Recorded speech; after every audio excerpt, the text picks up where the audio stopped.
He walked into the hotel he owned, but the receptionist called security before he could speak. "Sir, this lobby is for paying guests, not loiterers," she said, smirking. Nobody knew he'd just signed the payroll that morning. Cameras rolled. Guests stared. No one stepped in. 9 minutes later, he reached into his coat, and everything changed.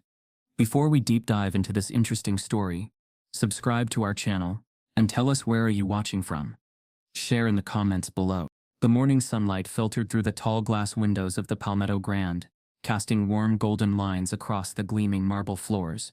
The air inside the lobby smelled faintly of eucalyptus and cedarwood, an intentional choice by the interior designer to exude class, serenity, and exclusivity.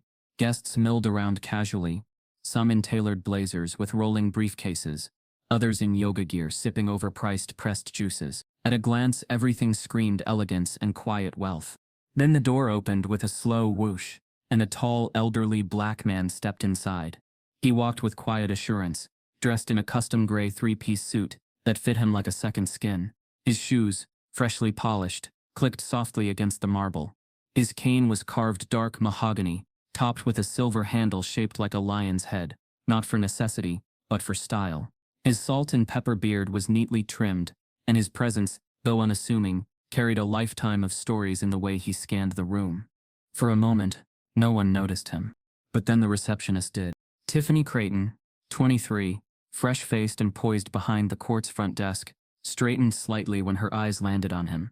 Her expression didn't harden immediately, but it did tighten. There was a pause, the kind that stretches invisibly between thought and instinct. Her eyes darted to his hands, no visible luggage, to his coat, well made, but not a designer logo in sight, then back to his face. She leaned forward. "Sir," she said, voice laced with performative politeness. "Can I help you with something?" The man didn't stop walking. He approached the counter at a steady pace, then paused just short of the welcome mat. His eyes scanned the hotel's interior, the art, the furniture, the small cracks in the design no one else noticed. He gave a slight nod. "I'm just taking a look around." Tiffany's smile didn't reach her eyes. "This is a private property, sir. Hotel guests only."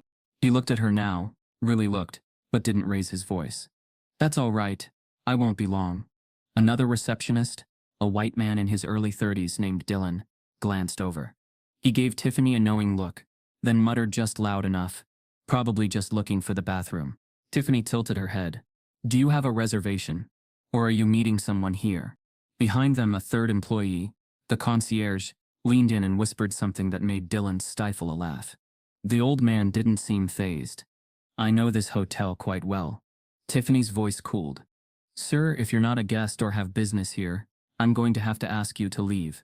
A pair of businessmen, passing through the lobby, slowed to watch the interaction.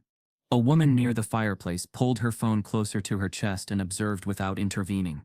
Eyes shifted toward him like subtle searchlights, measuring him, questioning him, judging him. He didn't step back. "Is there a problem with me being here?" Now Dylan stood up from his chair, clearly emboldened. "Look, we don't want to make this difficult. But if you're lost or confused, the Greyhound station is 3 blocks that way." The man turned his head slowly, taking in Dylan's smirk. "I'm not lost." Tiffany stepped out from behind the desk. "Sir, I'm going to call security." The man's eyes flicked briefly to her name tag, then back to her face. He didn't blink. "You do what you need to do." As Tiffany reached for the phone, the concierge, Chase, barely 24 and as pale as porcelain, added with a chuckle, "We've had a few wander in from the shelters nearby. Not your fault. Just he can't be here." "Don't worry," Tiffany replied. "He won't be here much longer." The man said nothing. He simply glanced at the clock on the far wall and adjusted the silver cufflink on his wrist. Guests continued checking in. The staff carried on their duties with the thinnest veil of professionalism. The man still stood there, like an unwanted fixture, like a question no one wanted to answer. It wasn't just rejection, it was dismissal.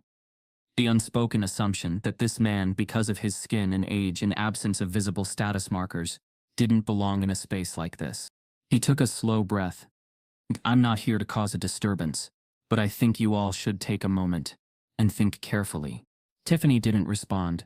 Instead, she nodded to the security officer approaching from the far end of the lobby, a thick, bald white man, in a blazer marked with the Palmetto Grand logo on his lapel.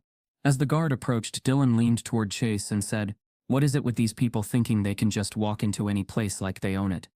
The old man heard it. He turned. His eyes weren't angry. They were tired. Deeply, soulfully tired.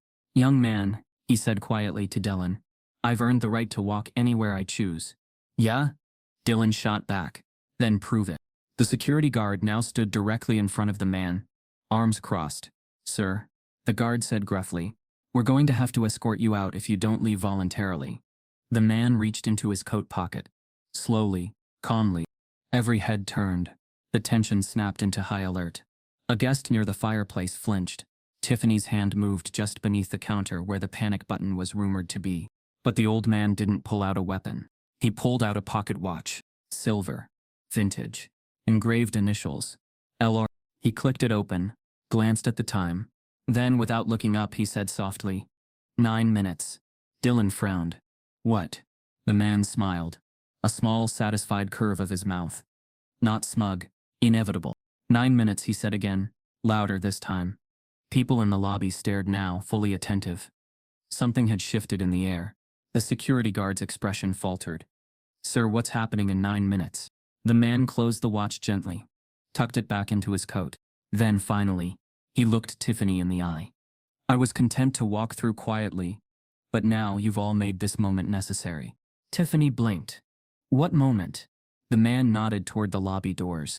The sound of tires screeching outside echoed faintly through the glass. A line of sleek black SUVs was pulling into the valet lane. One by one, uniformed drivers stepped out. Men and women in tailored business attire exited the vehicles, some carrying folders, others briefcases, all walking with brisk purpose toward the entrance. The staff behind the desk shifted, confused. Dylan glanced at Chase. "What is this? A convention or something?" The old man didn't answer. He adjusted his lapels, stepped aside just enough for the newcomers to enter. Then, with perfect clarity, he said, "In 9 minutes, everything you think you know about this place will change." The doors opened wide as the first woman stepped in, clipboard in hand, flanked by 2 lawyers, and called out in a commanding voice, "We're here to begin the executive audit of the Palmetto Grand. Where is the current management?" The polished confidence of the man standing in the Palmetto Grand lobby didn't emerge from thin air. It had been carved from decades of quiet resilience, forged in the furnace of discrimination, endurance, and calculated silence. His name was Luther Rayford, and long before his silver cufflinks and Harvard-tailored suits, he was just another black boy surviving Jim Crow Montgomery. Born in 1949, Luther was the second son of Helen and Josiah Rayford. His father was a war veteran who returned from World War II only to be told in 1,000 different ways that his service meant nothing. The very country he risked his life for wouldn't allow him to sit at the front of a bus or vote without humiliation or violence. Luther still remembered the night his father was dragged from their modest 2-bedroom home by 2 white officers under the claim of voter intimidation.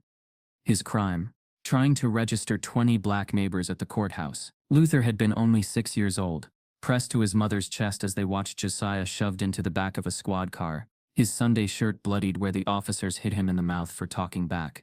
Josiah never saw a trial. The charges disappeared. But so did his job. Montgomery, Alabama, in the 50s taught Luther that survival for a black man meant being invisible. But being invisible, he learned, wasn't the same as being powerless. He swept school hallways by day and read books by candlelight at night. A janitor at 15. A GED at 17. He joined the local community college, enduring daily slurs and isolation, where even professors assumed he was a diversity case. He didn't argue. He excelled. He learned that speaking softly made white people feel safe, and that wearing clean shoes could open strange, narrow doors. By the time he was accepted into Harvard Business School in 1974, the admissions committee had assumed Luther Rayford was white. He never corrected them. The moment he walked onto campus, a black man with a southern drawl and a spine too straight, they treated him like a clerical error. His dorm roommate moved out after one night. A professor once asked, in front of a full lecture hall, if he was a scholarship project. But Luther never flinched. He took notes. He studied the room. And when he graduated in the top 3% of his class, he shook the same professor's hand with a quiet smile and never looked back. His early career was a series of locked doors, and racial glass ceilings. Investment firms wouldn't touch him. Banks offered worse loan terms. Property brokers lost paperwork, or suddenly raised prices when they saw his face. So he adapted. He used white proxies to buy his first 3 apartment buildings in Birmingham, silent partners, corporate shells. Luther became a ghost, never the face, always the force behind the paperwork. He watched from the shadows as the tenants changed, rent stabilized, and property values rose. By the early 2000s, he had turned his earnings into a real estate empire. Over 3,200 units across 5 states, all without anyone knowing his name. He started investing in hotels in 2009, just after the crash, when distressed properties were bleeding money. He bought quietly, assets with problems, locations with potential, and leadership that was too lazy or too blind to adapt. He never used his name on any signage, never appeared in press releases. People assumed he was a lawyer, or a trustee, or just a number in an offshore account. That invisibility, once forced on him, became his shield and his weapon. The Palmetto Grand was his most recent acquisition. 2 years ago, the hotel had been on the verge of bankruptcy. Management turnover, declining reviews, aging infrastructure. It sat in the heart of Charleston's booming tourist corridor. Yet the owners couldn't attract new clientele. Luther's team made an offer through one of his holding companies, Rayford Lux Holdings LLC, and closed within 30 days. He didn't announce it, didn't rebrand. He wanted to observe.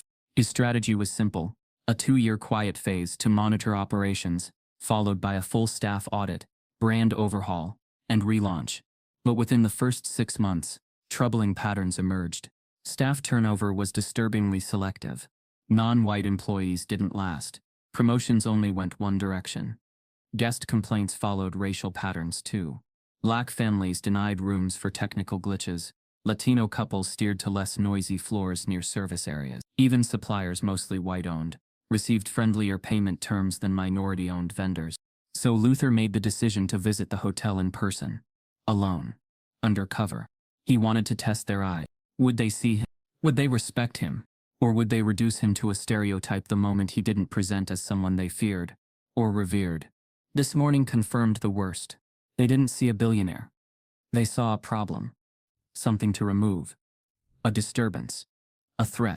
He was calm now, standing near the lobby's stone planter, watching the corporate SUVs arrive one by one. He could almost hear his father's voice, low, steady, unwavering. They'll never hand it to you, son. So you take it without asking. But never forget what they see when they look at you. His phone buzzed softly in his pocket.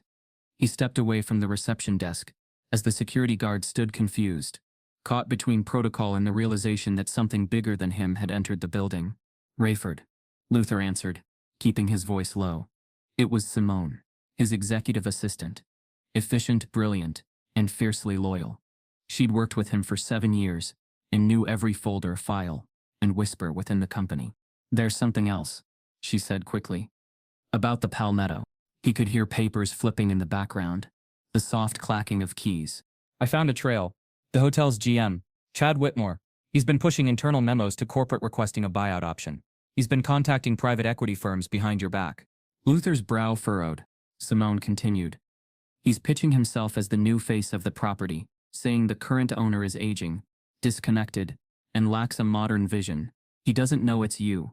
He thinks the owner's just some faceless investor. The insult didn't surprise Luther. But the boldness did. He took a breath, slow and deliberate. Anything illegal?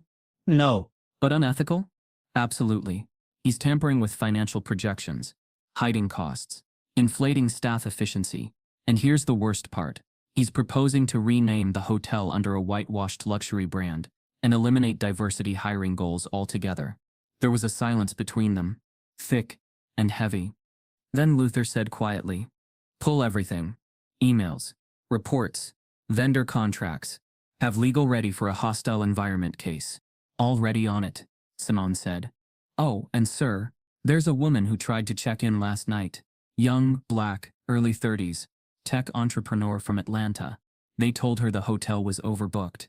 Luther felt his stomach drop slightly. And she recorded the whole thing. They turned her away, then gave a suite to a white woman, who arrived 5 minutes later. She posted the video. It's going viral. Over 500,000 views since midnight. Luther looked across the lobby. Guests were still checking in, still smiling, still unaware that the foundation under them was beginning to crack. The staff hadn't just disrespected him. They had systemized it. And now it was about to become very, very public. As Luther lowered the phone, a hotel employee emerged from the hallway behind the desk, holding a clipboard, pale-faced and shaking. She made eye contact with him, not with confusion, but recognition, and immediately turned back into the hall, disappearing like she'd seen a ghost. Luther stared at the video on his phone, the hotel's general manager laughing, as he held up a printed photo of him to the entire front desk team. "If this guy ever shows up," Chad Whitmore's voice echoed in the room. Casual, cocky. "Just tell him the property's not for sale. I don't care if he says he's the Pope. Ain't no old hustler buying us out." The staff laughed. Tiffany was right there, front and center, smirking. Dylan clapped slowly. The energy in the room wasn't professional. It was performative, confident, certain. They believed they were untouchable. Luther slowly slid the phone back into his pocket. But the weight of it felt different now. He turned back toward the lobby windows, watching the staff behind the reception desk resume their routine, smiling at guests, typing away, offering complimentary champagne flutes, polished, warm, the type of hospitality that only extended as far as the color of your skin. That clip was more than insult. It was confirmation, not just of racism, but of a culture built around it, a community of practiced bias disguised as elite professionalism. But Simone had only just begun to pull the threads.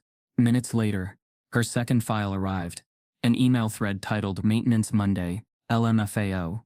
Attached to it was a string of internal jokes between Chad, Tiffany, Dylan, and two other white managers. The emails had started over a year ago. They'd kept them hidden inside an archived folder marked training materials. Ironically, the content made Luther's jaw tighten.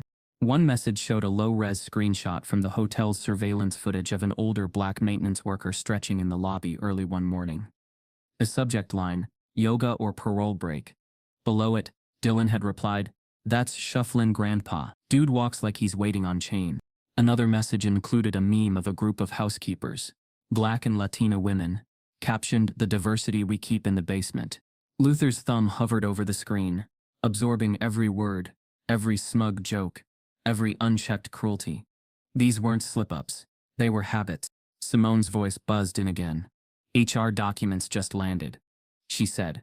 "You're going to want to sit for this." He didn't sit. He braced himself. The first report outlined the hiring matrix used by the management team. Over the past 18 months, it categorized applicants by coded markers. Clean-looking, classic, non-urban, and the most insidious of all, brand safe. Applicants flagged as overqualified were overwhelmingly black or Hispanic. Too local was frequently used for resumes from the nearby community college, known for its diverse student body. There were statistics too. In the past year, 98% of all new hires in guest-facing roles were white. Meanwhile, back-of-house roles, housekeeping, janitorial, kitchen support, were filled by minorities, most of whom had been denied internal promotions without cause. It wasn't policy. It was preference, unspoken, unwritten, but enforced like law. Luther gripped the marble railing near the courtyard steps, his knuckles pale against the stone. His silence over the years had been strategy, but this silence, their silence, was weaponized. The next document Simone sent was a whistleblower's file. The sender, a former night shift supervisor named Tanisha Allen. In her exit interview 6 months ago, she'd submitted a detailed list of incidents she'd witnessed, every one of them buried by Chad's team. She wrote of being instructed not to assign late-night security walkthroughs to young black men, because they tend to get aggressive. She reported an incident where a guest's complaint about being followed by security was dismissed with the phrase, "Better safe than sorry," not like he was here for a wedding. She had also highlighted a strange practice. Security staff were explicitly told to monitor guests wearing hoodies, baggy clothing, or exhibiting high-energy body language lifted straight from racial profiling guides. Her testimony ended with a final line that lodged itself in Luther's chest.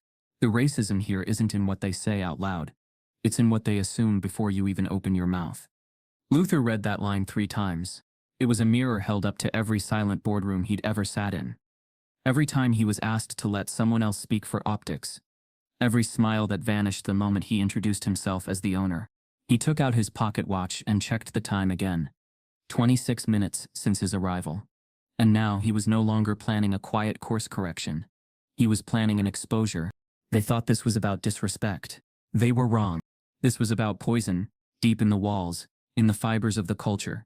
It wasn't just about firing a few managers. It wasn't just about demanding apologies.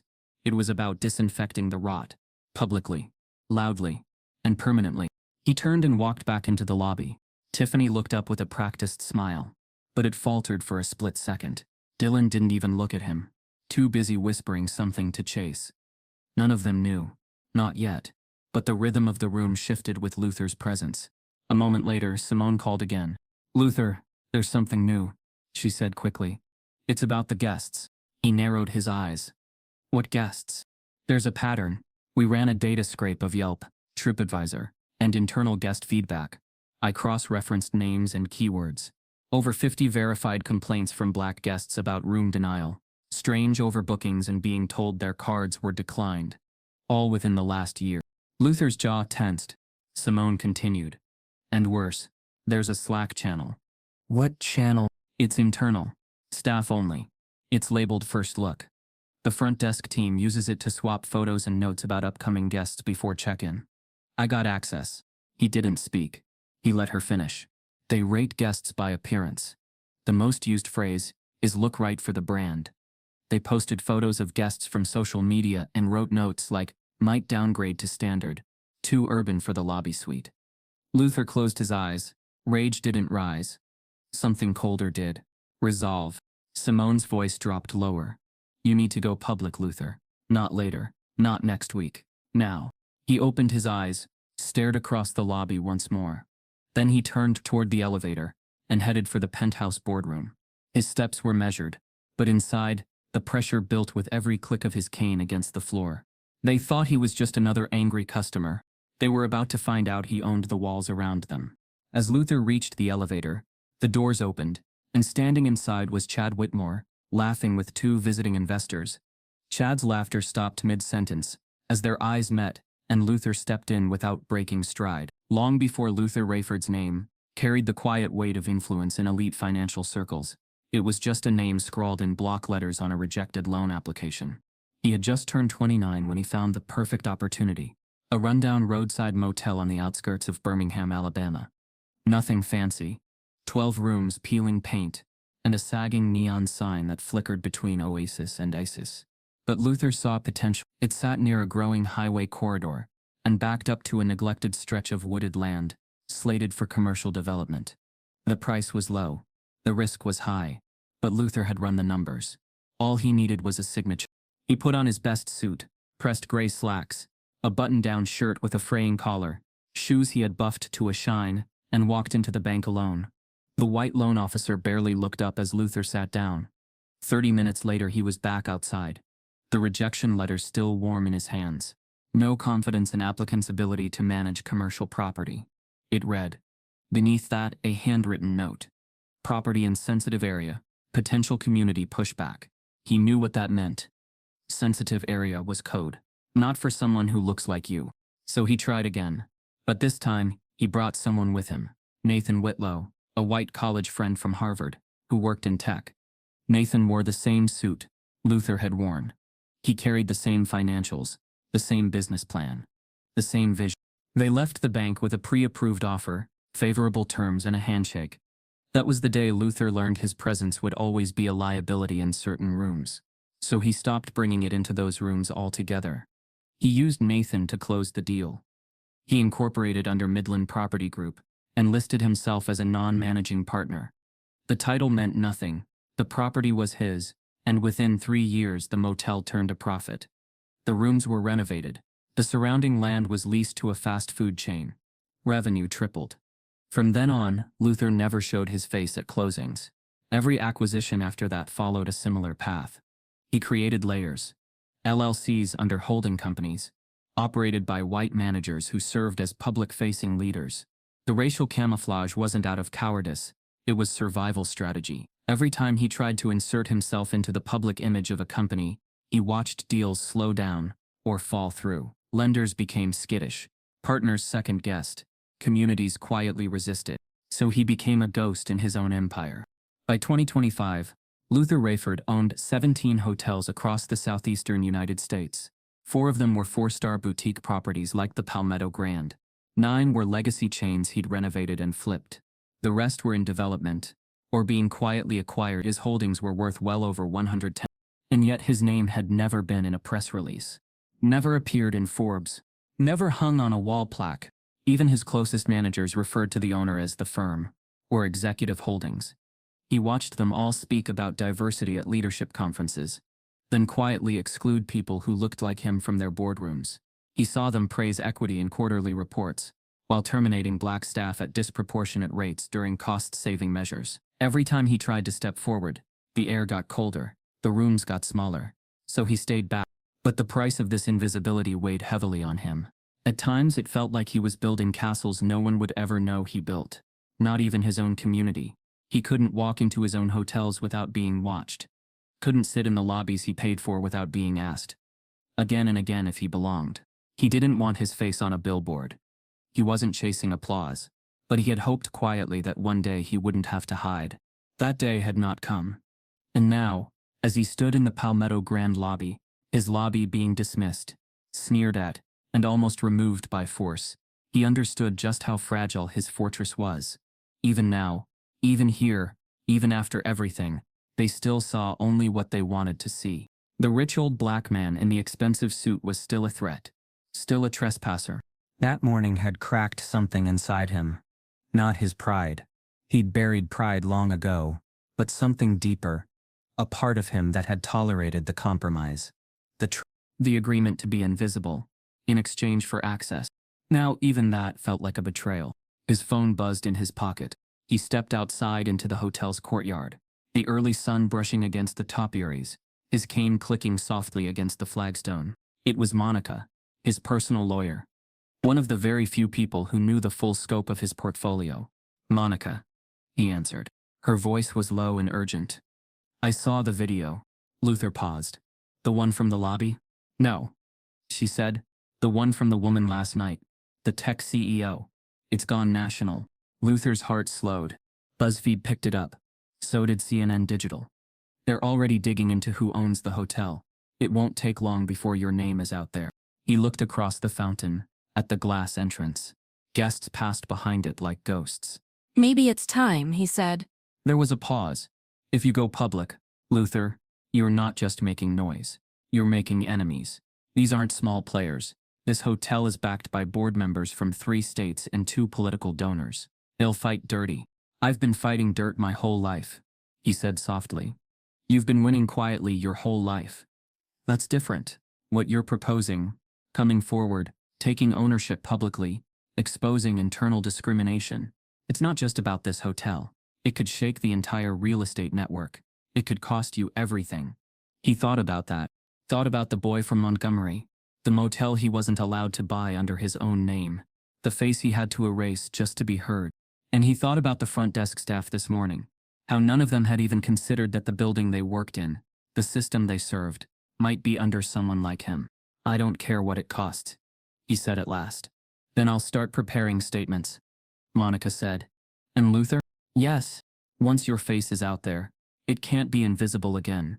Before he could respond, Luther felt a buzz on his phone, an incoming video message from Simone. He opened it, and froze. The footage showed a hotel staff meeting from the previous week. On the screen, the general manager stood before the staff laughing, holding up a photo of Luther. "This guy, if he ever shows up here, tell him the property's not for sale. I don't care if he says he's the Pope." The elevator was quiet, except for the humming of concealed motors and the faint rustle of expensive fabric. Chad Whitmore's mouth hung slightly open as Luther Rayford stepped in beside him. The 2 investors flanking Chad, a trim silver-haired man with a Harvard ring and a younger over-smiling executive in Gucci loafers, shifted uncomfortably. They didn't recognize Luther, but they recognized power. It was in the man's stillness, his unbothered gaze, and the way he didn't offer an introduction. Chad recovered first, throwing on his usual smirk. "Lost something, sir." "Staff lounges on the lower level." Luther didn't answer. He merely looked up at the elevator's floor panel and pressed the button for level 7. Operations and surveillance. Chad blinked. That floor's restricted to staff, and he caught himself. Upper management. Still Luther didn't speak. The silence thickened as the elevator rose. When the doors opened, Luther stepped out without a word, cane tapping once against the polished stone floor. The investors remained inside, now staring at Chad, who stood frozen. The doors closed slowly behind Luther, cutting off the view, but not the tension. On level 7, the hallway was quiet, decorated not for aesthetics, but utility. No artwork, just gray carpeting, and dim wall sconces. At the end of the hall, a black security badge reader marked the entrance to the surveillance room. Luther paused in front of it. A second later, it beeped and unlocked. Inside was a wall of monitors. 20 screens showed every corner of the hotel hallways, lobby, pool area, service elevators. A single staffer manned the room, a young woman in a gray uniform with headphones on. She turned in her chair as Luther entered, her eyes going wide in instant recognition. Mr. Rayford, she stammered, immediately standing. I need the staff review files, he said, calm but firm. She nodded quickly, clicking through her terminal. Right away, sir. Pulling up performance evaluations now. Do you want to see all departments? All of them. He sat in the chair beside her station and watched as a digital directory loaded across the main screen. Housekeeping, concierge, front desk, security, maintenance, food services, management. Each file tab flickered with subcategories, review dates, and summary reports. The woman looked at him cautiously. Do you want just the summaries, or the originals? The raw files opened one by one, and what Luther saw made something inside him go very still. It wasn't just bias, it was strategy. Front desk staff evaluations praised clean image, natural look, and traditional energy. The phrase "not the right fit for the brand" appeared next to every candidate of color who hadn't made it through training. In one review, a young black woman who had applied for a concierge role was described as having a too urban tone of speech. Another Latino applicant was listed as passionate but slightly rough around the edges. Might not photograph well. Luther leaned in. Who writes these? The staffer swallowed. Mostly Dylan and Tiffany. Chad signs off on management hires. He moved to the housekeeping tab. Of the 47 active employees, only 2 were black. Both worked in basement-level service roles. One in laundry, the other in trash disposal. 0 black employees in guest-facing roles. 0 in management. 0 in upper-level operations. Yet the hotel's diversity report filed monthly for tax credits claimed 19% staff of color. The names, Luther realized, had been pulled from temp staff contracts, delivery service partners, and former interns who hadn't been employed in over a year. Pull guest complaint records, Luther said. The screen changed again. A massive Excel sheet opened. He scanned the columns. Name, date, issue, resolution. At first glance it seemed clean, but Simone had trained him to spot patterns, not just problems. He filtered by keyword: rude staff, denied room, overcharged, felt unsafe, profiling. Immediately, 53 entries popped up.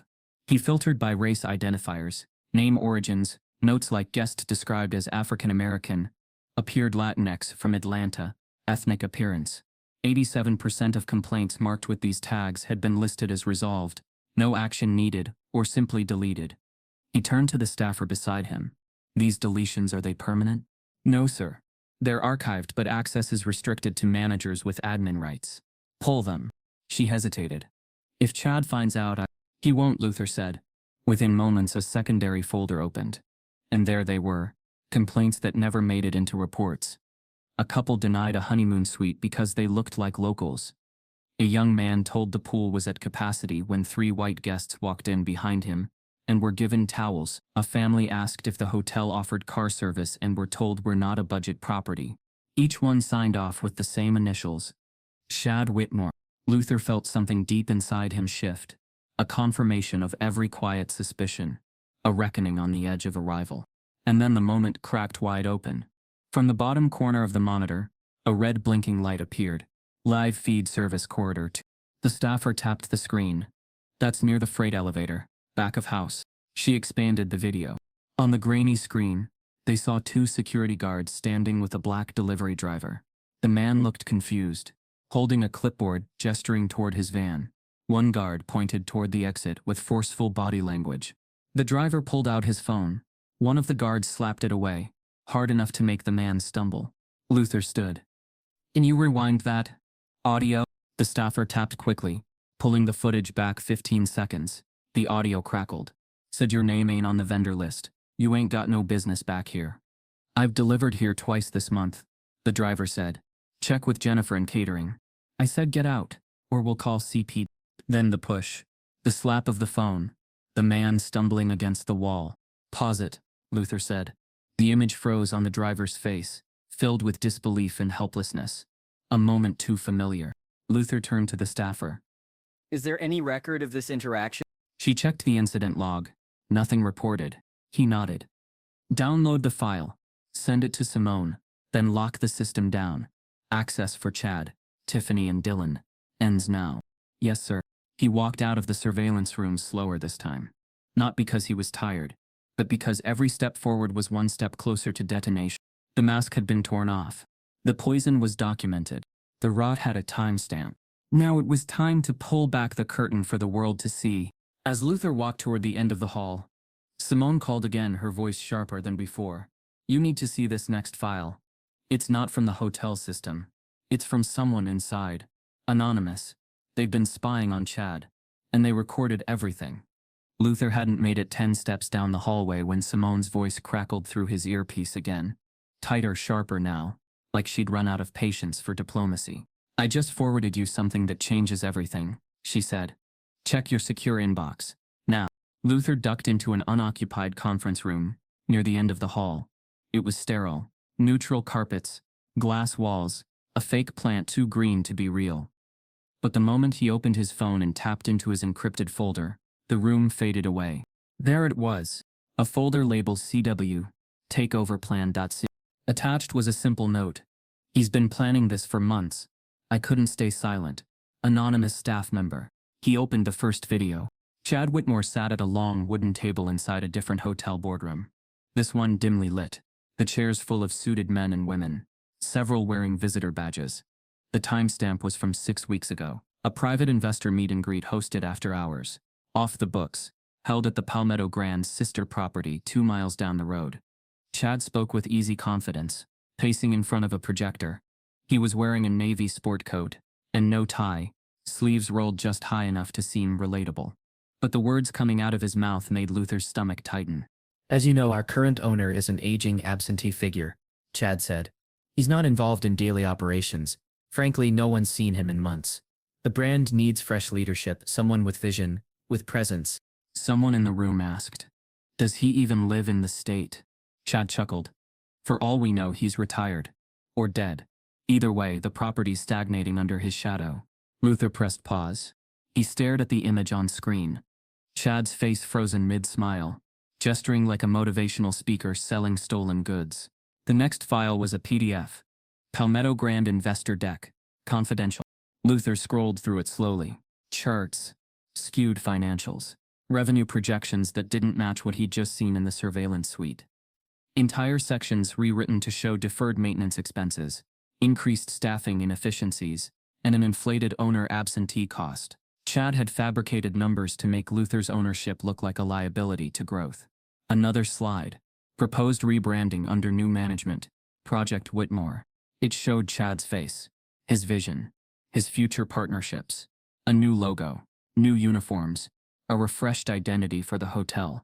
Notably absent any mention of diversity goals. Any mention of the hotel's black ownership.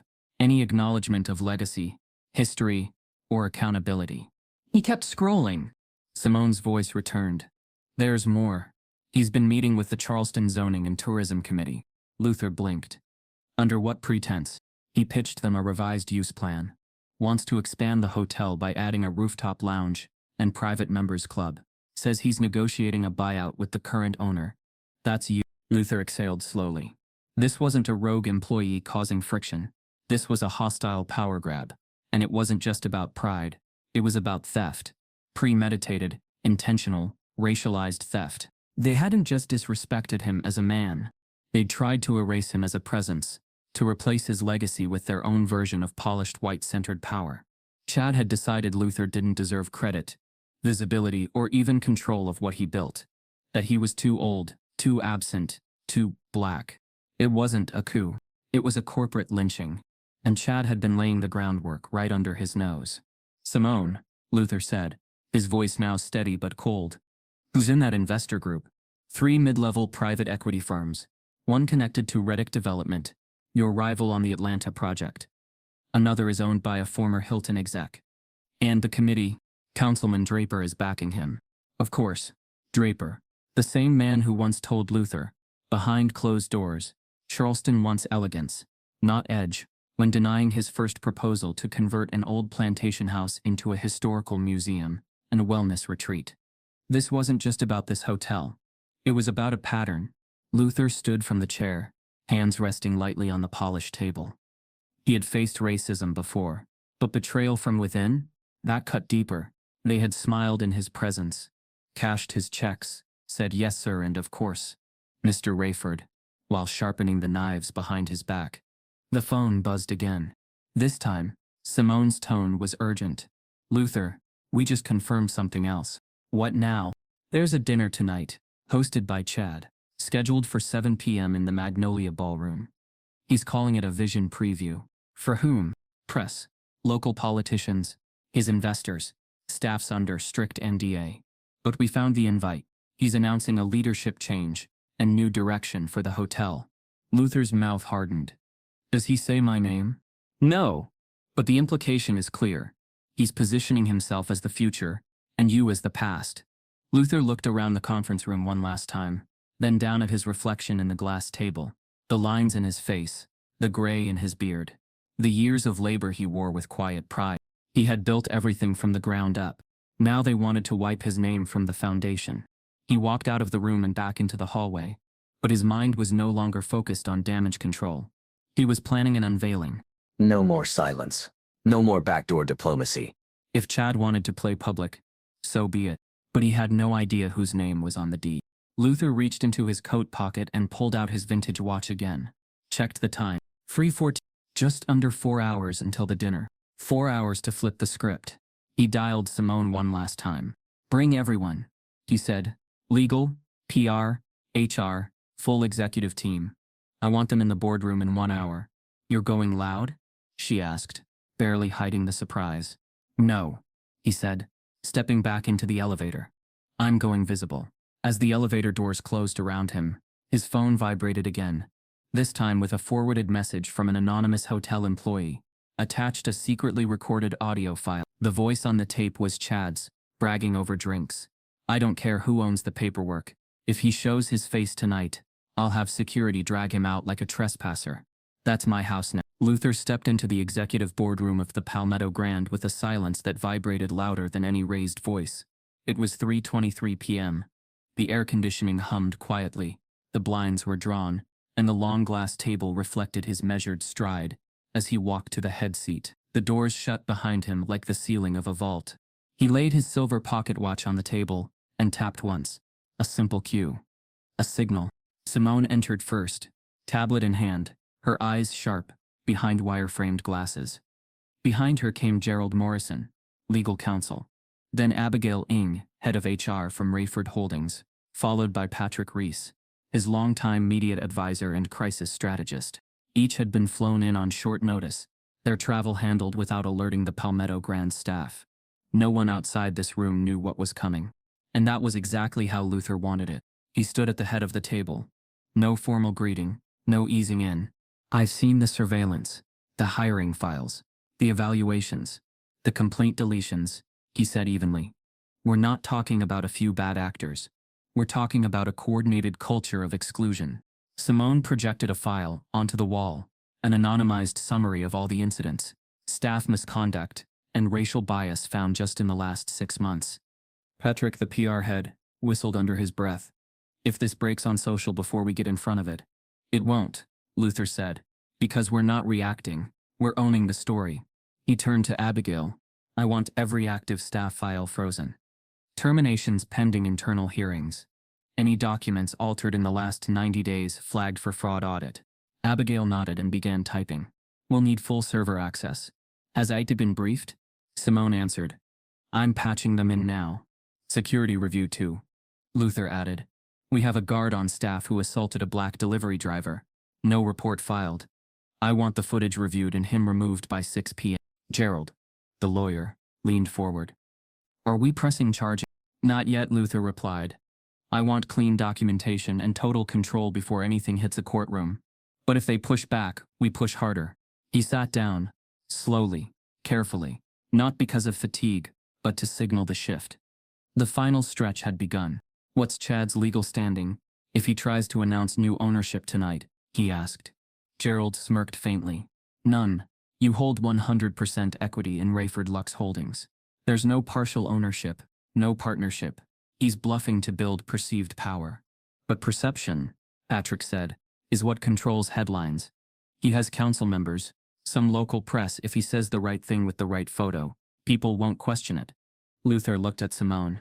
How long to pull a legal cease and desist on any false announcements? I've drafted it already, she said, sliding a printed letter across the table. Signed and time-stamped. We serve it the moment he opens his mouth. Luther didn't smile. He simply tapped the envelope once. Good. The room settled into a fast, efficient rhythm. Files were shared, timelines drawn. Each team member assigned a role: press monitoring, staff protection, guest relations, and internal communications for the morning after.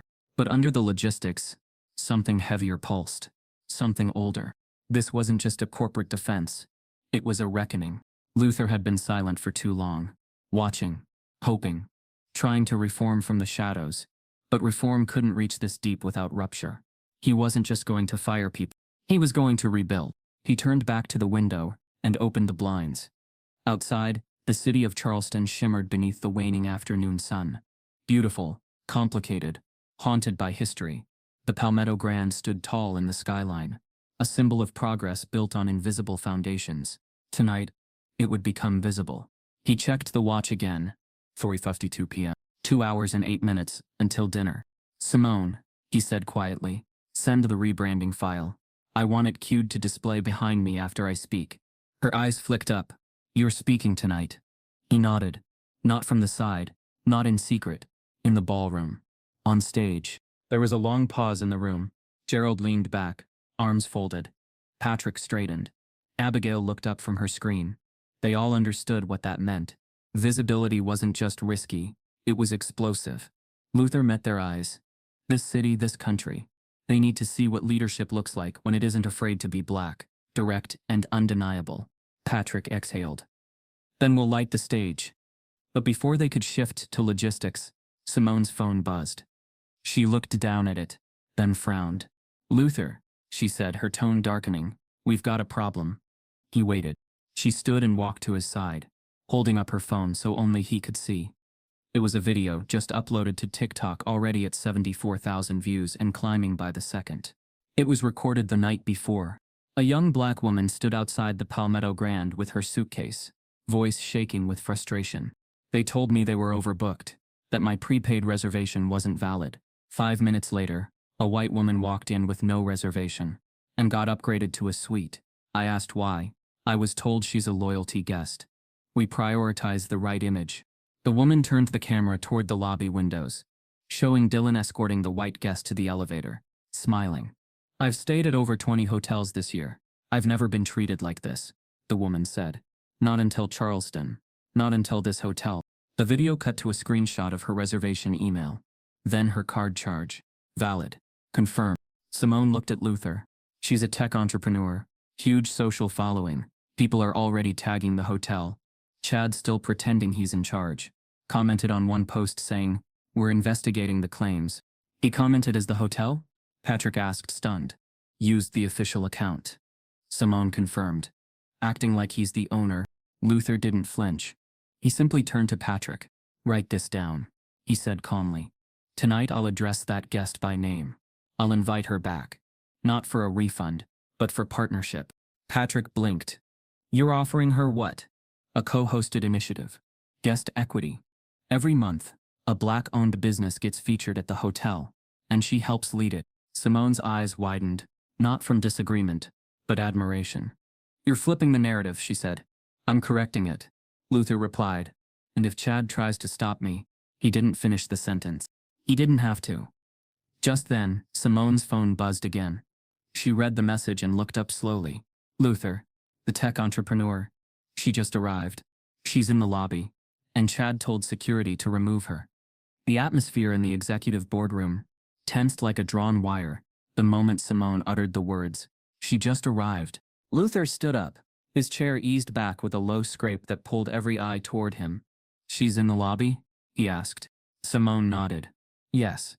Her name is Eden Thomas, founder of a fintech startup out of Atlanta. Mid-30s, Forbes 30 under 30 alum. She's got 1.2 million followers across platforms. And she's recording everything." Patrick swore under his breath. "What was she told this time?" Abigail asked. "She didn't even get to speak to the desk," Simone replied, tapping rapidly on her tablet. Security intercepted her. "Same guard from yesterday." Chad authorized it directly. Luther was already walking. He didn't rush. He never rushed. But his pace was purposeful. The kind that made people clear paths.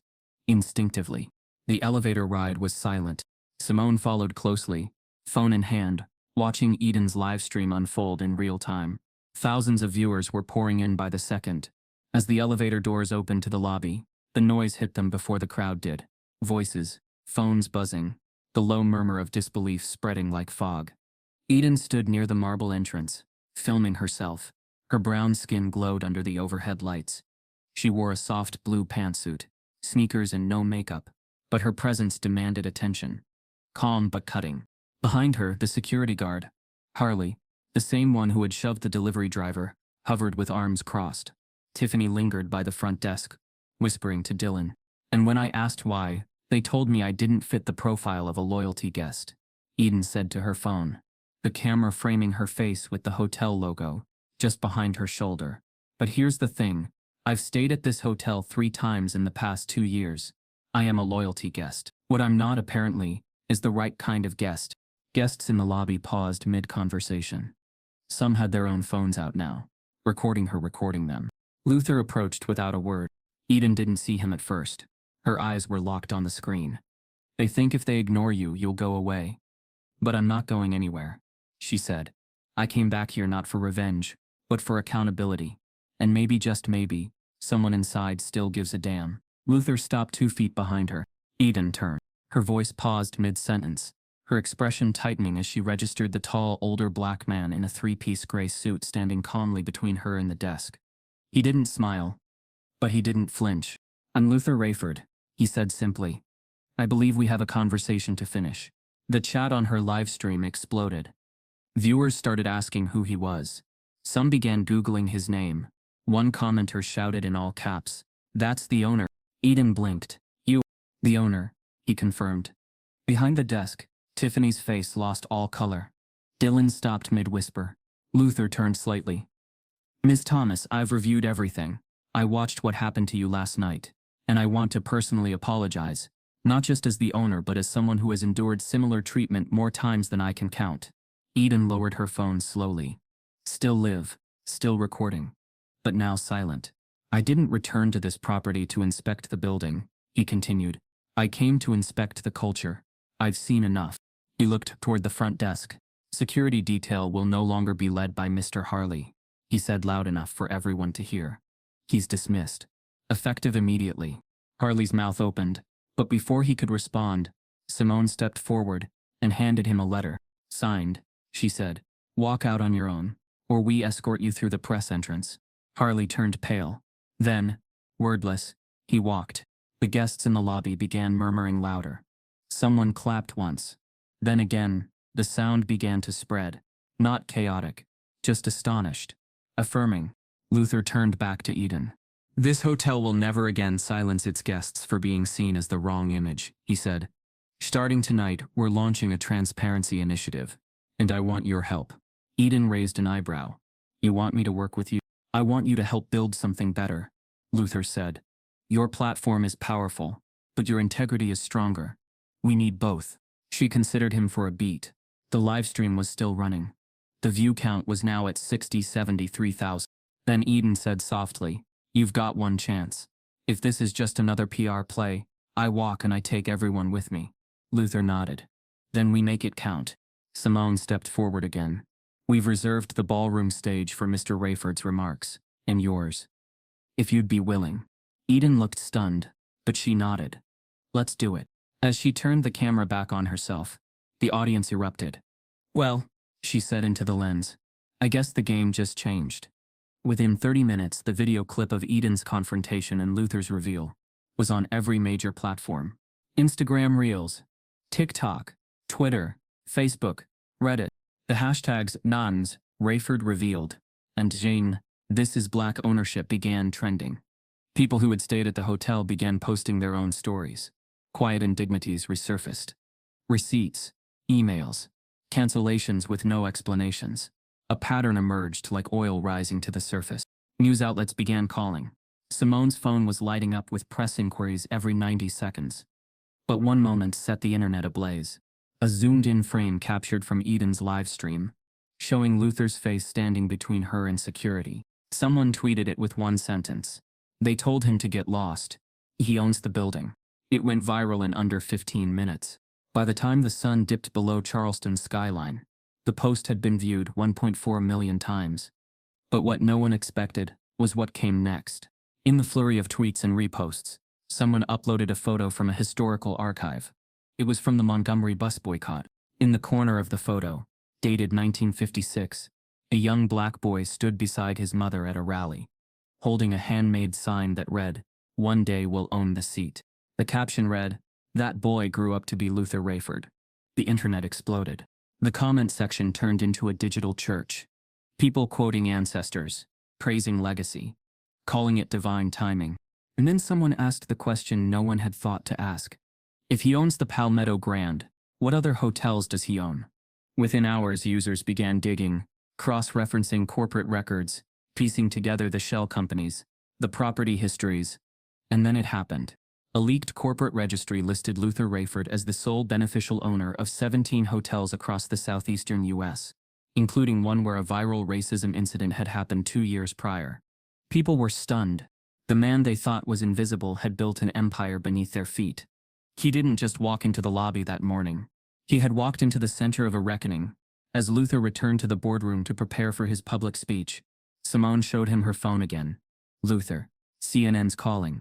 But that's not all. Your name just hit the trending list globally. And Chad? He's panicking. He just called a crisis meeting. In your ballroom.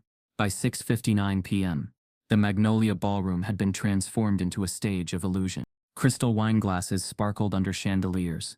Soft jazz floated from hidden speakers. A massive projection screen displayed looping clips of the Palmetto Grand's luxury features, suites, spa, rooftop bar, all edited with cinematic flair and backed by grand orchestral music.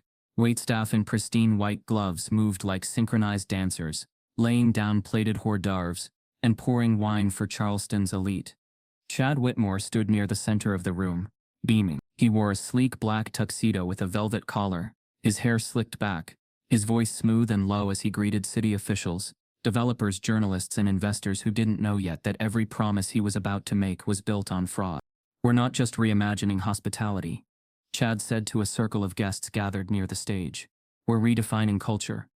The Palmetto Grand will be the blueprint for post-racial luxury, clean lines, curated experiences, and selective guest energy. The phrase selective guest energy landed lightly in the room, mistaken as branding, not bias. A few laughed, most nodded. No one questioned what it really meant. Just behind them, a catering manager scurried past with an armful of menus. In tiny gold letters, the night's agenda read, "A new chapter, vision, elegance, innovation." Chad took the mic. The music dipped. Conversations softened.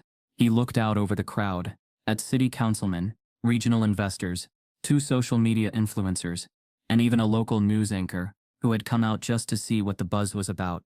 "Thank you all for being here," Chad began, voice swelling with performance. "Tonight marks the next step in this city's evolution, led by a hotel that understands who we are, and more importantly, who we want to become." He smiled as the applause trickled in. "And I'm proud to share," he continued, "that soon the Palmetto Grand will no longer be just a hotel.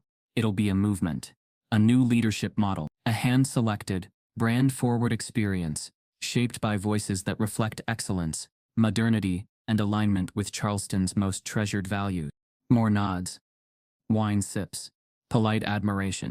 I've spent the last year working behind the scenes, Chad said, connecting with partners who believe in this vision. Not absentee investors, not outdated leadership, but active thinkers, people who aren't afraid to make bold moves in a competitive market. He didn't say Luther's name, but the implication hung in the air like an insult with a silk glove. And now I invite you to see what we're building together. He turned toward the projection screen and lifted his hand. The lights dimmed. The music cut. A beat of silence. Then, the screen flickered once. The hotel promo video faded, and a new image appeared. Eden Thomas, standing in the lobby. Her live-streamed footage from just 2 hours earlier. No intro, no explanation. Just her voice, clear and furious. They told me I wasn't the right kind of guest, that they were full. But 5 minutes later, a white woman got upgraded. That's not a glitch, that's a pattern. The ballroom froze. People turned. Some guests leaned forward in confusion. Others looked around wondering if it was part of the show. The screen cut to a series of clips, raw, time-stamped surveillance footage. The delivery driver shoved, staff whispering. Tiffany smirking behind the desk. Security standing over Eden with crossed arms.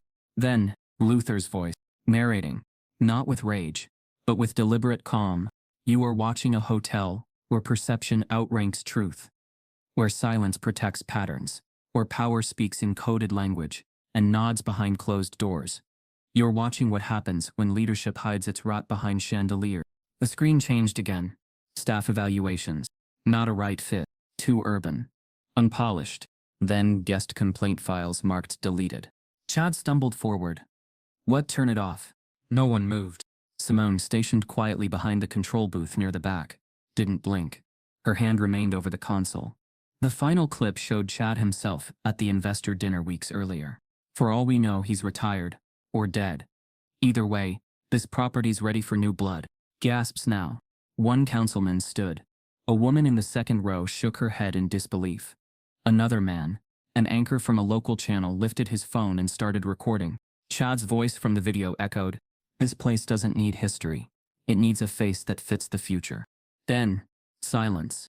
The screen faded to black, and the ballroom lights rose, just slightly. Luther Rayford stood in the doorway. He was backlit by the hallway, his silhouette sharp, his cane tapping once against the marble before he stepped inside. The applause didn't come. Not yet. Only silence. He walked slowly, unhurried, not to rush, but to allow the moment to steep, like tea in hot water. Every eye was on him, some in disbelief, some in shame, some in quiet, unfamiliar awe. Luther stopped at the edge of the stage. He didn't need a microphone. His voice, when he spoke, was steady, measured, unmistakable. My name is Luther Rayford. I am the sole owner of the Palmetto Grand and 16 other properties across this country. A hush fell over the room like fresh snow.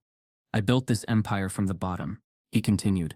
I've eaten in kitchens I wasn't allowed to sit in, slept in motels I couldn't legally own, been mistaken for the janitor in my own buildings. And I've spent years watching men like Mr. Whitmore try to take what they didn't earn by pretending they knew better. Luther looked directly at Chad. You didn't just disrespect me, he said. You disrespected every guest, every staff member, every voice you didn't think mattered. Patrick entered quietly and handed Luther a slim envelope. He opened it, held it up. This, he said, is a formal statement of termination for Chad Whitmore. Effective immediately. Chad's face drained of color. I've also submitted a fraud report to the State Ethics Commission, Luther added, and every investor here who was misled will receive full documentation of the deception. The room remained still. No applause, no protests, just the sound of one legacy reclaiming itself from another man's illusion. Luther turned to the guests. The Palmetto Grand is not for sale, but it is being reborn, with truth, with visibility, with leadership that reflects more than privilege. It reflects purpose. And then, a hand clapped. Just one. Then another. Then, as if the room remembered how to breathe, the applause erupted. Not polite, not performative, but real, deep, rippling, with something closer to respect than surprise. But even in the noise, Luther didn't smile. He turned, nodded once to Simone. She approached, then whispered something in his ear. His brow furrowed slightly. Only slightly. Simone handed him a phone and said quietly, "There's a reporter from the Washington Post on the line. But that's not the issue. A second video just leaked of Tiffany and Dylan mocking a guest in blackface. And it was filmed last week. The weight of the ballroom's applause still echoed faintly as Luther exited back into the hotel's grand hallway. The ornate carpeting muffled his steps, but his presence carried louder than any sound. His cane tapped deliberately against the polished marble, less a walking aid than a metronome, marking the rhythm of justice long overdue. Simone walked beside him, eyes sharp, phone in hand. "The Post is waiting," she said, glancing down. "But the leak's more urgent." Luther nodded once. "Play it." She tapped her screen, turned the volume low, and angled it toward him. On the display was grainy phone footage, clearly taken from a hidden angle in the hotel's employee lounge. Tiffany and Dylan were visible in front of a mirror. Dylan had shoe polish smeared under his eyes, pretending to cry into a hotel napkin. Tiffany, laughing uncontrollably, narrated mockingly, Excuse me. "I deserve a suite, because I'm black and successful." Dylan fell to his knees theatrically, holding his hands up. "This is oppression," Tiffany snorted. "You're killing it.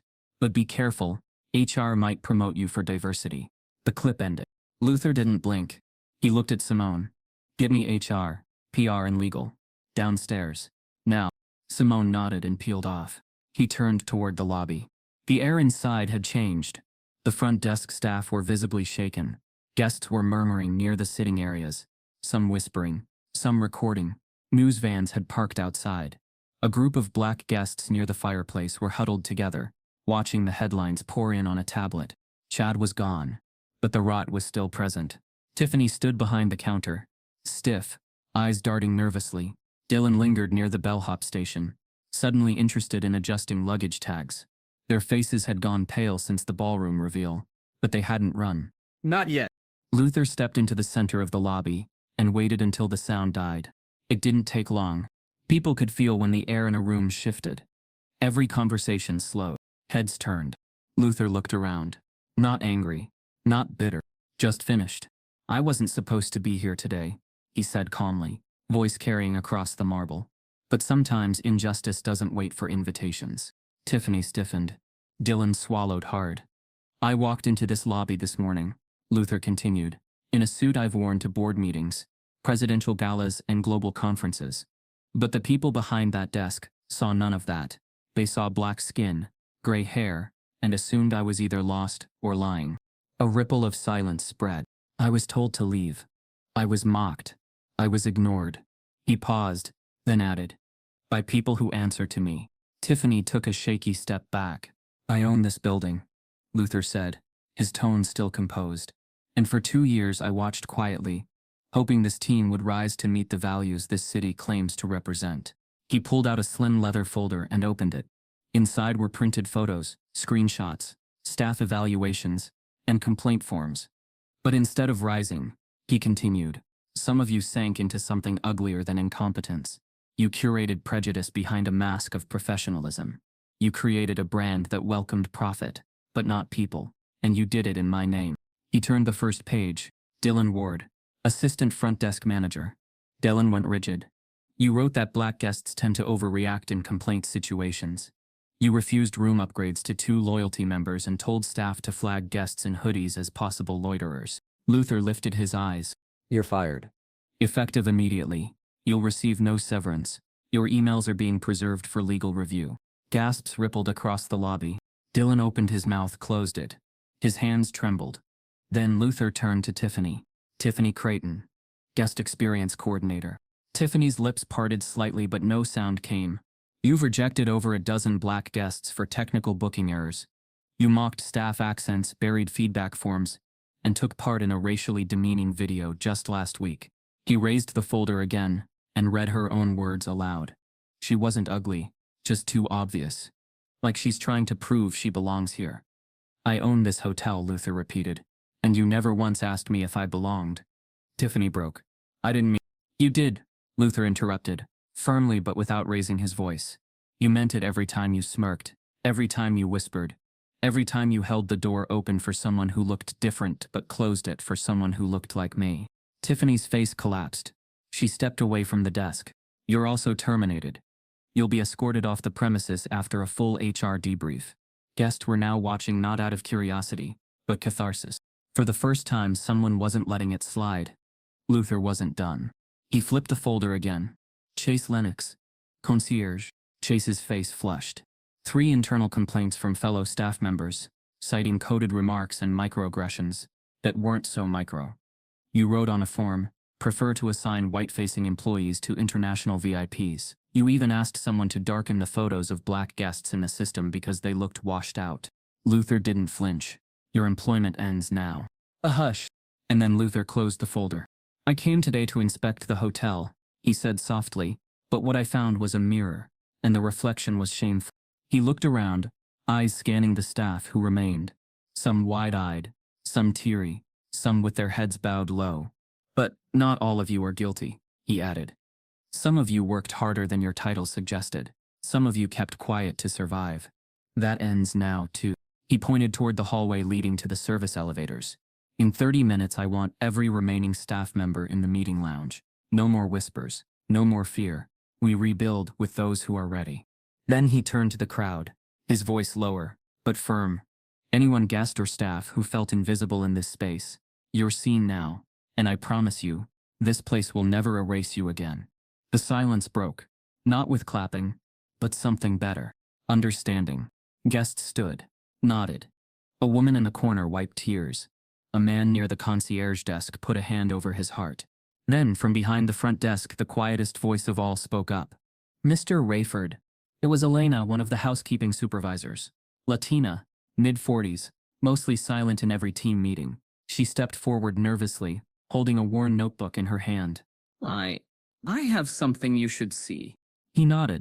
She handed him the notebook, her hands trembling. It's a record, she said, of everything they told us not to say. Things we saw, things that happened. He opened it slowly. Inside were pages upon pages of notes. Dates, times, staff names, descriptions of racist incidents, jokes, even guest complaints that were never submitted. It was a truth archive. He looked up. Elena's eyes welled, but she didn't flinch. You weren't the only one they thought didn't belong, she said. He nodded, holding her gaze. You do now, he said. Just then, one of Luther's security team members approached and whispered in his ear. Sir, you're going to want to see this. There's someone in the executive suite trying to delete files from the server. It's Chad. The moment the security officer whispered into Luther's ear, the energy in the lobby shifted again. He didn't react immediately. No outward flash of emotion. But his jaw tightened by the smallest margin. Just enough for Simone, watching from across the floor, to start moving. He's in the executive suite, the officer repeated under his breath. He just pinged us. Someone's attempting to wipe admin files off the server. Bulk delete access logs, hiring records, surveillance clips. His login tag is active. It's Chad. Luther nodded once. Let him keep going, he said. The officer blinked. Sir? Let him finish, Luther repeated, eyes locked ahead.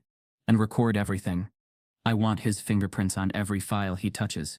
The officer understood. He stepped back and spoke quietly into his radio. Luther turned back toward the remaining crowd in the lobby. Staff still clinging to professionalism, guests hovering with curiosity and disbelief. Press beginning to trickle in from the front entrance. Phones were up again. The moment wasn't just unfolding now, it was being documented. And Luther wasn't done. He stepped into the center of the space, backlit by soft chandelier light, and raised his voice, not in anger, but clarity. There are still names that need to be said, he declared, and truths that need to be acknowledged. The words were soft, but sharp. People hushed, waited. He opened his leather folder again, now visibly thicker, marked with color-coded tabs. Elijah Monroe, he called out, looking toward the valet desk. A young white man in a red blazer froze, mid-conversation with a guest. You coordinated parking priority for white guests, regularly dismissed rideshare arrivals with black or Latino passengers, and called one of our staffers a muddy pit crew during a team meeting. Elijah's face paled. Sir, Luther raised a hand, not to silence but to steady. I'm not here to humiliate you, he said. You did that to yourself, but I am here to hold you accountable. He nodded to Simone, who stepped forward and handed Elijah a sealed envelope. Terminated. Effective immediately. Your privileges have been revoked.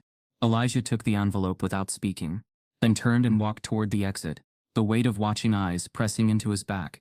Luther turned the page. Denise Farrow, he said. A woman in a crisp gray pantsuit near the concierge desk startled. You were part of a back-channel Slack group called First Look, a chat created to judge incoming guests based on appearance. You labeled black guests with emojis of chains, referred to one woman as Oprah Light, and altered check-in times to avoid giving upgrades. Denise opened her mouth, but no words formed. Her fingers twitched against her clipboard. You've been dismissed, Luther said, voice unwavering. And your digital correspondence has been preserved. 2 officers escorted her gently to the side, where a rep from HR waited. No dramatics, no yelling, just consequence. The crowd had grown now. The silence.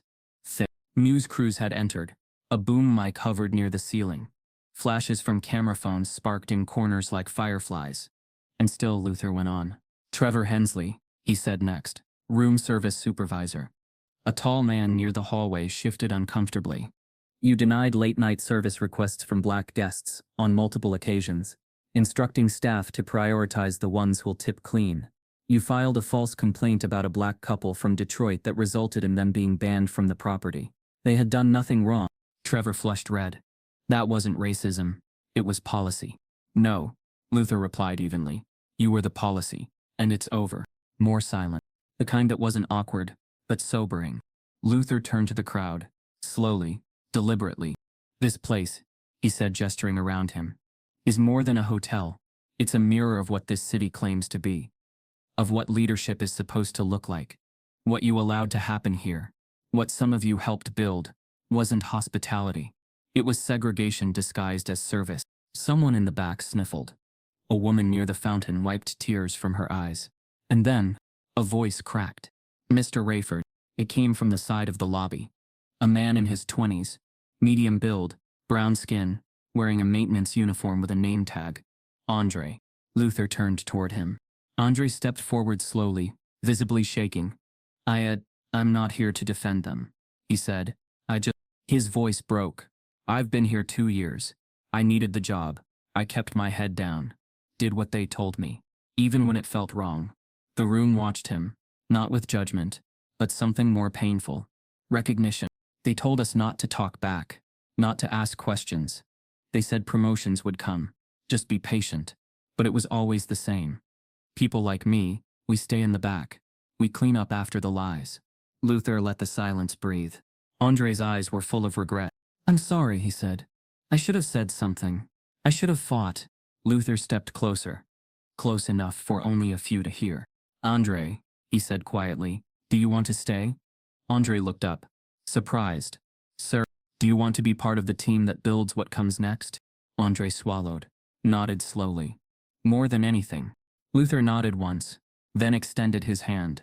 Andre took it, visibly shaking, and the applause that followed was different from before. Not clapping for scandal. Clapping for a second chance. For truth. For something finally, undeniably real. Luther turned back toward the rest of the room. One by one, he said, we will clear this place of its rot. Not for revenge, but for renewal. Then he paused, looked towards Simone, who had just received another message. Her eyes widened as she read it. She walked to Luther, handed him the phone. He read the text. Then his eyes darkened, not with rage, but resolve. He turned back to the crowd. Please excuse me, he said calmly. I have one more name to address. He began walking toward the executive elevator. No one stopped him. No one followed. Because they knew. The next name wasn't just a firing. It was the reckoning. As Luther approached the executive suite, Simone's voice buzzed into his earpiece. Sir, Chad didn't just try to delete files. He uploaded a forged version of the staff logs to a private server. He's trying to rewrite history. The executive suite doors shut behind Luther with a soft click, the sound too quiet to reflect the storm it sealed inside. Chad Whitmore was cornered. Luther didn't shout. He didn't curse. He simply stood in the center of the suite's conference room, hands clasped behind his back, as Chad panicked behind a glowing monitor, sweat trickling down his temple, fingers trembling as he fumbled through file names, dragging icons into a private cloud server he thought no one would trace. You've already lost, Luther said evenly. The only question is whether you want the world to know you tried to lie your way out of it. Chad froze. On the large screen behind him, the download bar stalled at everything you're doing, Luther continued, has been screen recorded. The files you edited have timestamps. Your fake logs, already flagged by our IT forensics team. Your access will be revoked. He looked at his watch. 90 seconds. Chad turned around, eyes wild. You set me up. You wanted this to happen. No, Luther said. You wanted this to happen. You just didn't think I'd be here to stop it. The two men stared at each other, one trembling under the weight of exposure, the other standing like a statue carved from a different century's grief. Luther didn't stay long. He didn't need to. The damage was done. The cleanup had begun. He walked out and took the elevator down, heart steady. By the time he stepped back into the mezzanine-level lounge, now converted into a temporary operations center, the final phase of restoration was underway. They called it Redemption Room. The name had come from Simone, half joke, half hope. But the meaning stuck. The doors opened to the sight of over 24 staff, most from housekeeping, maintenance, and kitchen teams, seated in small groups around folding tables, sipping from paper cups of coffee and tea. Some looked up when Luther entered. Others kept their heads down, unsure of what came next. Luther walked to the front. Thank you all for coming, he began, his voice quieter now, but no less firm. This space isn't for punishment. It's for clarity. No one moved. Today we took a step many of you have waited years for. We removed the people who turned this hotel into a gate, instead of a home. But removal isn't enough. Healing requires rebuilding. He looked around the room, into their eyes, faces lined with exhaustion, resilience, skepticism. I've read the notes some of you kept. I've seen the security footage, and I've felt the silence this building wrapped around your work. He paused. And I want to say something that wasn't said to you nearly enough. Thank you. A quiet hum filled the room. Soft, unsure. Luther walked closer to the tables, speaking not like an executive, but a neighbor. You kept this place running while others took the credit. You cleaned rooms that executives never visited. You fixed pipes at 3 a.m. You stayed late, and came early, and still, you were hidden by design. He motioned to Simone, who stepped forward with a stack of folders. Effective immediately, Luther said. Every full-time staff member in this room will receive a 20% raise. Housekeeping supervisors will be moved to salaried positions. Maintenance staff will be given overtime protections and union access. Kitchen crew will rotate in monthly town halls with me. Murmurs grew louder. A woman near the back began to cry softly. But more importantly, he added, you'll be invited into leadership. He nodded toward Abigail from HR, who tapped her tablet. We're launching a mandatory leadership and equity training program. Luther continued. Not just for optics, for change. Anti-bias education, pathways to promotion, mentorship programs with external partners from Black and Brown-owned companies across the country. More eyes lifted now. Hope mingled with disbelief. And for the few at the front desk, he said, turning slightly, those of you who spoke out quietly, who tried to protect guests even when your voice was drowned. I've read your emails. I've seen the records, and you'll get your chance to earn back your seat. In the corner, a young black woman barely in her 20s closed her eyes and exhaled for what looked like the first time in days. Luther met her gaze. You stood in the storm, he said, and didn't run. That matters. The room was still, but the silence no longer felt like fear. It felt like breath returning. He looked at them one last time. This hotel was built on exclusion. Now it will be run on inclusion. No more whispered rules. No more invisible walls. We start over. Together. Then came the applause. Not thunderous. Not dramatic. Just steady. Real. The kind that comes when someone doesn't save the day, but finally sees it. And then, as if on cue, a voice from the doorway cut through the applause. Mr. Rayford? A woman stepped in. Not staff. Not executive. She wore a crisp navy blazer with a press badge clipped to her lapel. The New York Tribune. She'd been waiting. Luther turned. I'm sorry to interrupt, she said gently, but we've been watching all day, and I have to ask the question everyone else is dancing around. The room quieted again. Why not press charges? She asked. You've got enough for fraud, defamation, civil rights violations, obstruction of business. Why let any of them walk away clean? Luther didn't answer immediately. He took a long breath, looked around at the room, the newly empowered, the nearly broken, the ones who stayed. I was raised in a country where justice wasn't built for men like me, he said. And I've spent my life being told to wait for fairness to catch up. He looked back at her. But I'm not waiting anymore. This isn't forgiveness. It's strategy. He let the words hang, Because when a man like Chad falls in silence, the world forgets. But when he falls publicly, fired, exposed, stripped of power, others watch, and they remember. The reporter lowered her notebook, visibly moved. And that, Luther said, is how you stop a pattern, not just by punishing it, but by ending the illusion that it was ever invisible. Just then, Simone stepped in again, holding a tablet. Luther, you should see this. Chad's been arrested, but not by us. The feds just served him. Turns out one of his fake investor deals crossed state lines. Wire fraud. The headlines hit less than 48 hours after Chad Whitmore was escorted off the premises in handcuffs. Ex-hotel manager arrested in wire fraud investigation, linked to viral racism scandal.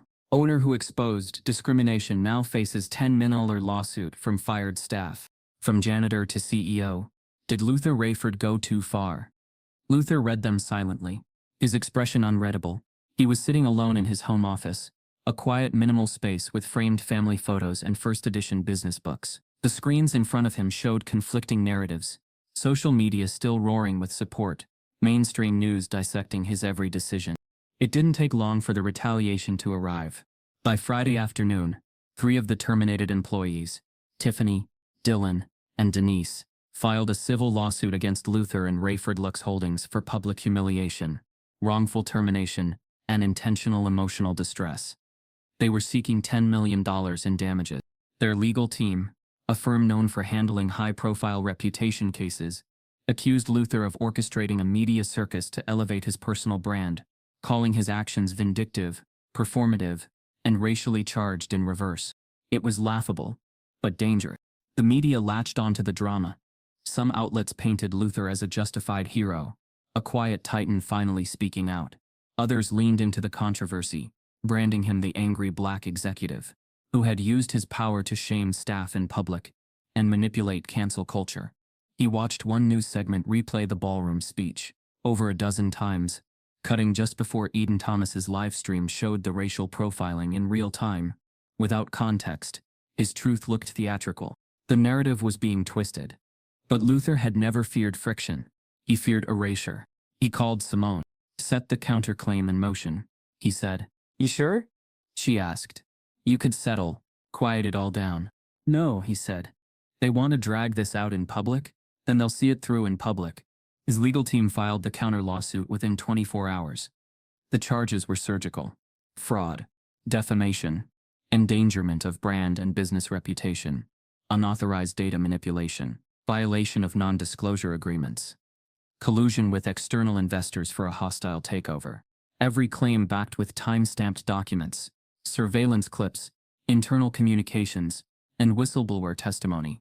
The public response was immediate and divided. On Twitter, Eden Thomas trended again, reposting the original livestream with the caption, "Let's not forget why this started." But conservative media outlets twisted the counter-lawsuit into a symbol of black elitism, saying Luther was weaponizing his wealth and connections to destroy working-class Americans. Luther sat in a private strategy meeting, listening as Patrick, his media advisor, laid out the next steps.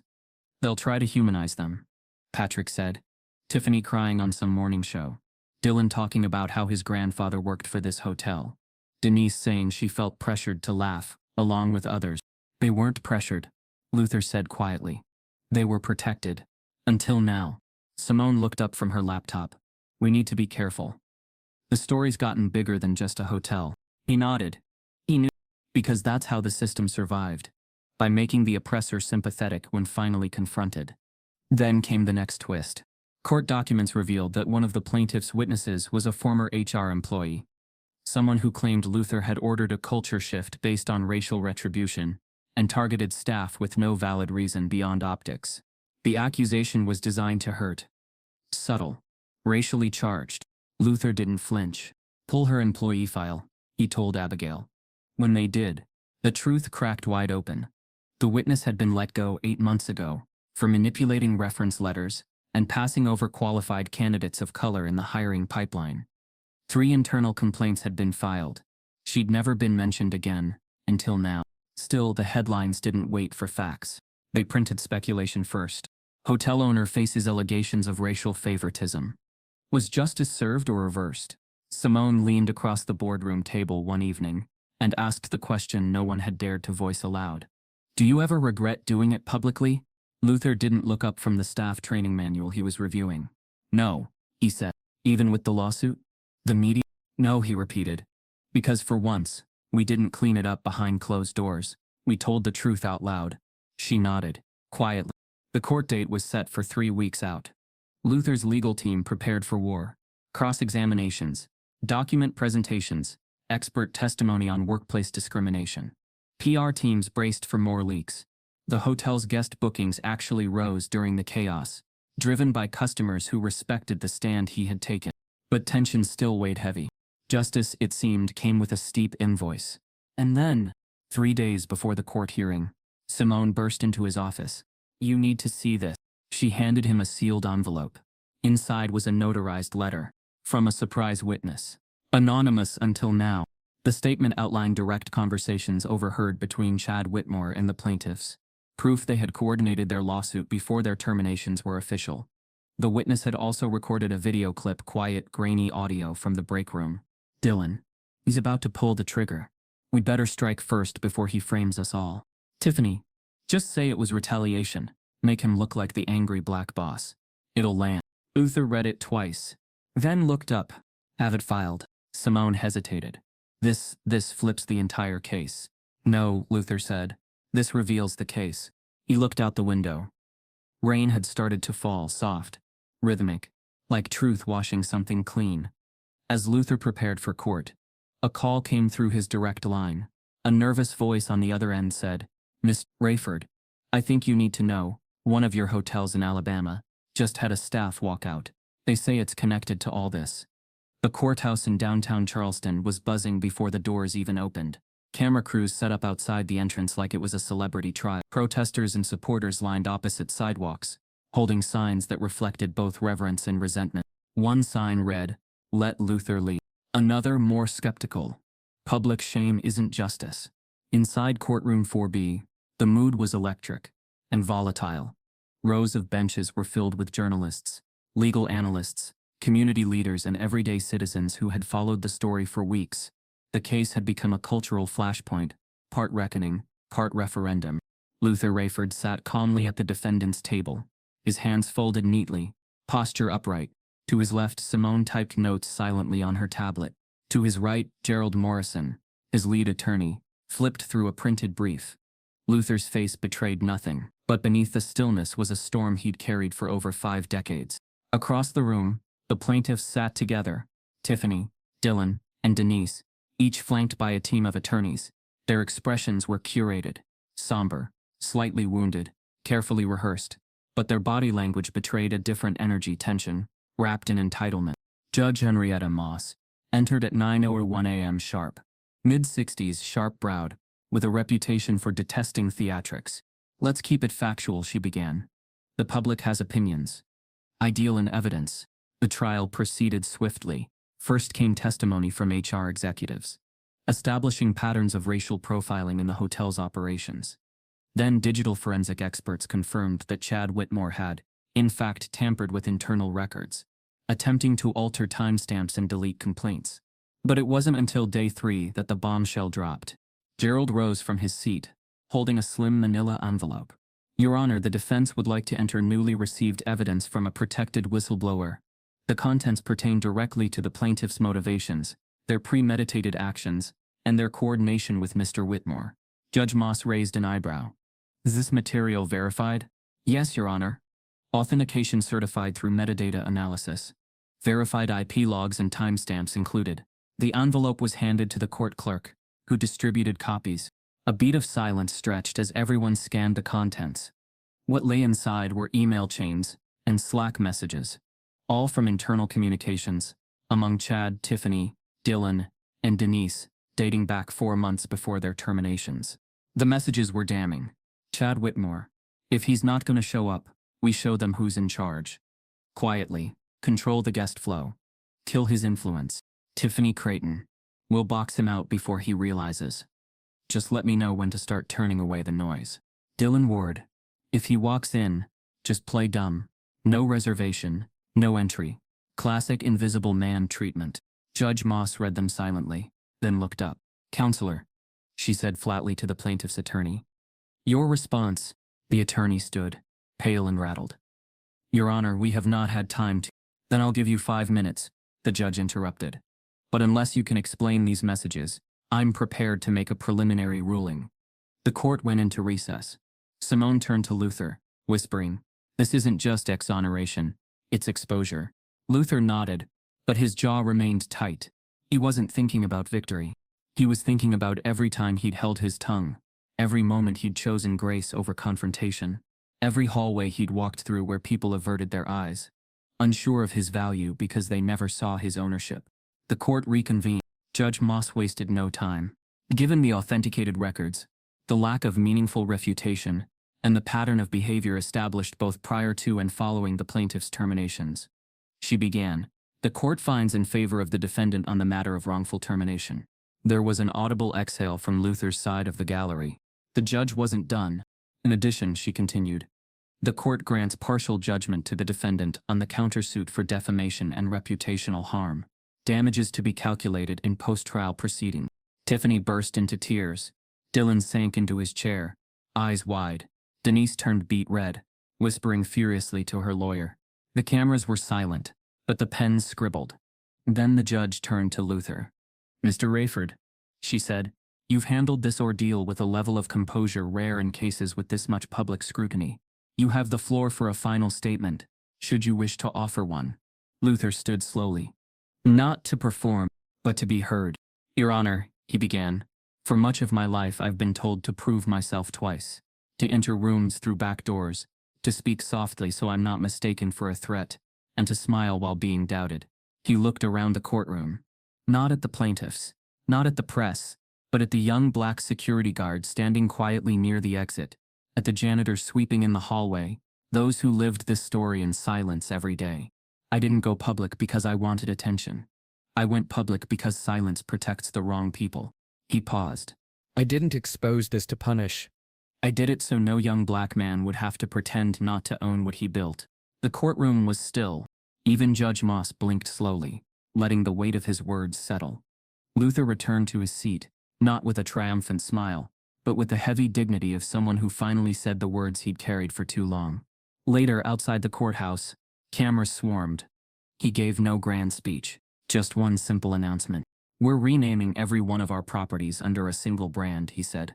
"It will carry my name. Not for ego, but for visibility. So the next time someone sees a hotel like this, they won't assume it belongs to someone else." One reporter leaned in. "What will the new brand be called?" He looked her in the eye. "Rayford House." The crowd murmured, unsure if they heard him right. But Luther nodded once, then walked away, surrounded by his team, his cane steady, his stride unbroken. As he stepped into the waiting SUV, Simone tapped him on the shoulder, holding her phone. "Charleston's mayor just called. She wants to meet immediately. She says your hotel name change might force a city-wide reckoning." A soft golden light poured into the lobby from the glass-paneled ceiling of what was once known as the Palmetto Grand. But the name was no longer there. The new sign, mounted above the revolving doors in brushed bronze and blackened steel, read, "D House." No tagline, no gimmicks, just a name. A name that had once been quietly erased from leases and hidden behind holding companies. Now it stood unapologetically out front. The rebranding took less than 3 months but carried the weight of 3 generations. From business cards to uniforms, brochures to websites, everything bore the new mark. The press called it a bold cultural reset. Luther called it necessary. He walked into the lobby early that morning, before the guests arrived. It was quiet, still humming with the scent of citrus polish and fresh orchids. The lobby had been redesigned, not opulent, but meaningful. Where a generic abstract painting, once hung behind the front desk, now stood a full-length portrait of Josiah Rayford, Luther's father. In the painting, Josiah stood beside the Montgomery courthouse in a brown wool coat and a navy fedora, holding a voter registration card. His face carried the weariness of a man who had seen too much but surrendered nothing. Beneath the portrait, mounted in bronze letters, a single phrase read, "Every guest welcome." Luther stood there for a long time. He didn't smile. He didn't cry. He just breathed deeply, slowly. "This was always his," he whispered. I just carried the hammer. Behind him, a team of staff moved quietly into position. Front desk attendants, concierge, bellhops. This time they were a reflection of the world they served. Black, Latino, Asian, white, young, old. Some wore natural curls. Some wore headscarves. All wore the new nameplate, with pride. Simone stepped beside him, holding a thick folder. Media's already calling it one of the most meaningful brand shifts in hospitality history, she said. TripAdvisor is featuring us on their homepage. She paused. Luther glanced at her. And we're fully booked through next month. We haven't had numbers like this ever. He nodded once. Good. But bookings weren't what he cared about. It was the who. The first floor had been expanded to include a small co-working suite called the Founders Room, reserved every weekend, free of charge for Black entrepreneurs building their businesses from the ground up. Any business, any city, just apply and show up. Upstairs, 10 rooms each month were reserved as equity suites, a quiet policy that gifted free stays to historically excluded founders, artists, and scholars. No press releases. Just inclusion that didn't require begging. And then there were the students. Luther had signed a direct partnership with 4 HBCUs, Spelman, Morehouse, Hampton, and Benedict College.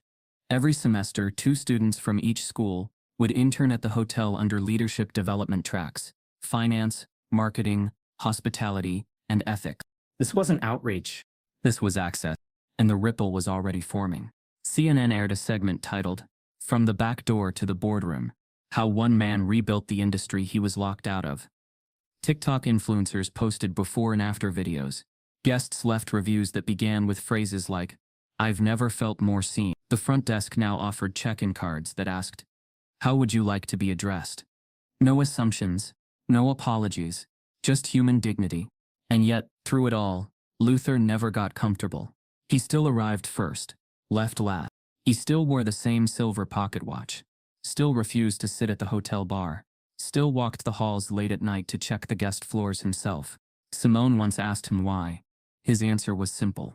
Because respect, once stolen, must be guarded. But there were moments, small, gentle ones, where the armor cracked. Like that Saturday morning. A local school group had come in to tour the hotel as part of a youth leadership program. 4th and 5th graders, wide-eyed and buzzing, walked through the lobby in matching t-shirts. One boy, maybe 9, stopped near the portrait of Josiah Rayford. He stared up at the face of a man he didn't know, but somehow recognized. His mother walked up behind him, touching his shoulder. "Come on, sweetie. We don't want to fall behind." But the boy didn't move. He pointed at the plaque. "Who's that?" His mom smiled softly. "That's Mr. Rayford's father." The boy frowned. "You mean the guy who owns the building's dad?" She nodded. "That's right." He was quiet for a beat. Then he looked back up, eyes wide, voice honest. "Can I be like him?" His mother knelt beside him, brushing his cheek. "You already are," she whispered.